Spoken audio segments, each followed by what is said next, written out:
Well, welcome back to another presentation, everyone.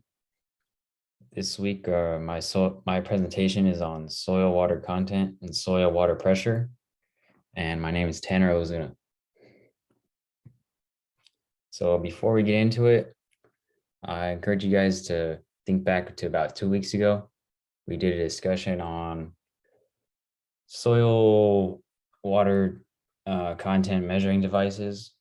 I think we answered like 3 questions. So just think about that discussion if you remember it, because I'm going to be talking about similar topics right now. So start off with, what is soil water content? Put simply, it is the amount of moisture present in a soil. So how does moisture get in a soil and stay in a soil? Well, moisture gets in a soil from the atmosphere, from irrigation, and it stays in the soil due to adhesion and cohesion, which are the properties that hold water. Well, adhesion holds water molecules to soil particles, and cohesion is what holds the water molecules to other water molecules. So those two properties hold the water in the soil pores. Water content is measured as volumetric water content or gravimetric water content. Depending on your application, you might choose which one to use. Volumetric water content is measured as volume of liquid water per volume of soil, whereas gravimetric water content is measured as mass of water per mass of dry soil. Something about soil water content is it can help you identify plant stress. So getting into why exactly does it matter?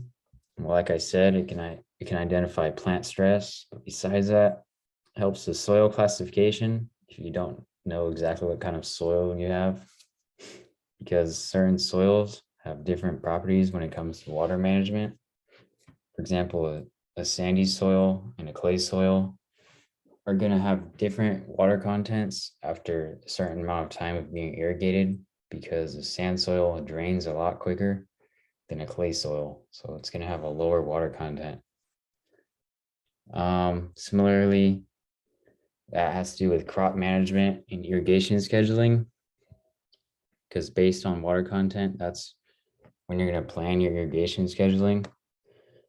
And really how you do that is use the soil moisture constants, because you want your crops to be in this green zone, which is a available plant water.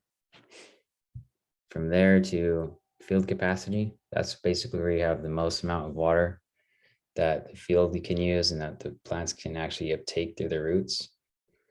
You don't want to be at the permanent wilting point, because then your crops will die. You don't want to be at a saturated soil, because then there's not enough oxygen in the soil for respiration to take place and that sort of thing.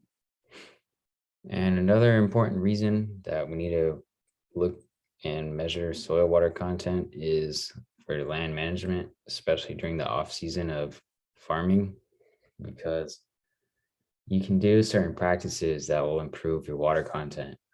Say if it's low, you don't want to be tilling a whole bunch, because that's going to dig up all the wetter soil from the bottom layers, and it's possibly going to get eroded away from wind.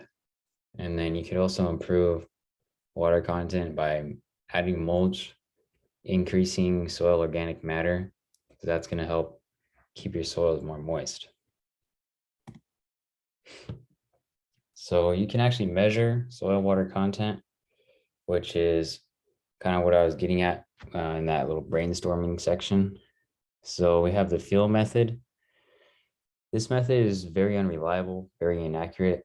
It's when you literally grab a chunk of soil and you sort of rate how wet it is based on your experience. So this might work okay for a very experienced farmer who's just trying to get a quick reading on their soil.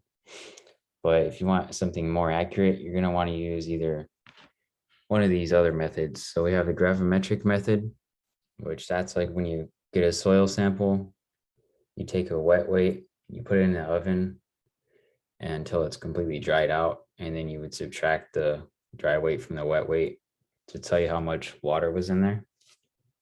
Then you have the tensiometer, which measures soil water suction or tension. And that's what's in this picture up here, top right. And then we have electrical resistant blocks, which use gypsum and electricity to measure water content and tension. We also have the neutron probe and the Thien cell. And the neutron probe, I believe, is more expensive than the Thien cell, which is why it'd be more economical for large acreage, whereas the other one would be more economical for small acreage, but both are very accurate, very reliable, as is time domain reflectometry, sorry. But that is extremely expensive. It could be about $8,000 for one of those devices.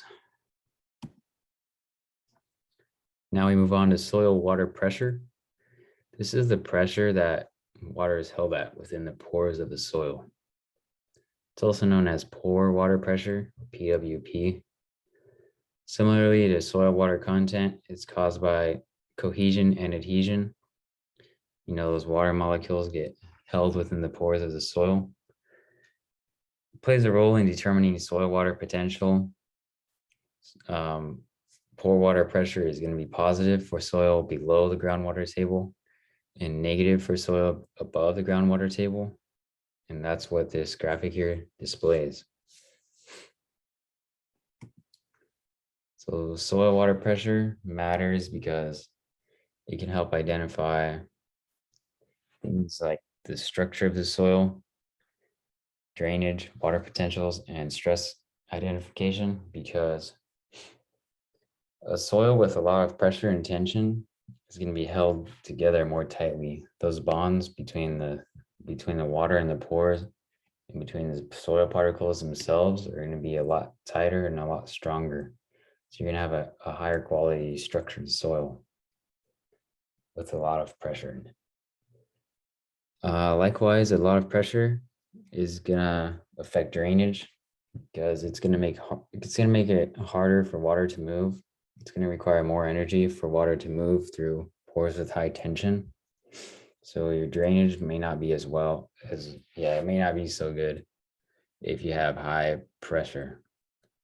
So that might be something like a clay. Clays might have high pressure compared to like a sand. It's also going to tell you a lot about water potential and stress. We'll kind of get into that right here.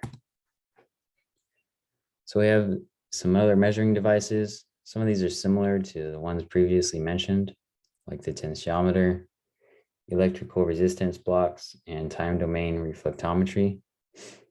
That's because these devices actually do measure tension, which can be used to measure water content as well.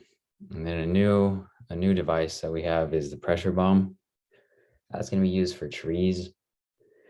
You basically insert a leaf into here, and then you apply pressure in there with using this gas, and then at some point you'll see water come out of the leaf, and that will be how much pressure that it requires for the plant to move water.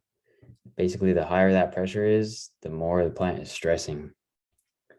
And so that's how that device works.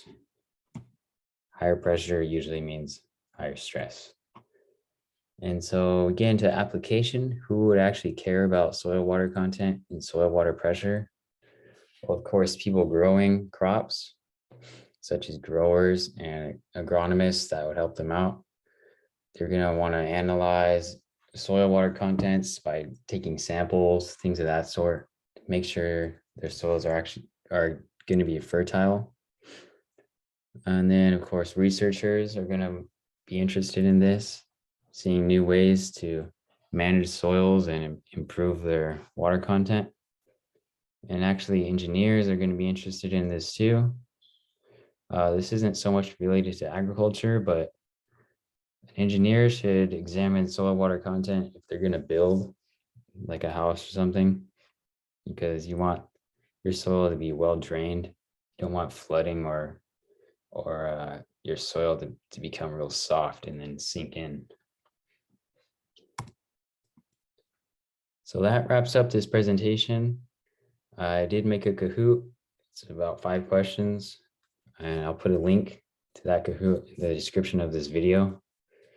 So thank you guys for listening, and I hope you were able to take something away from this.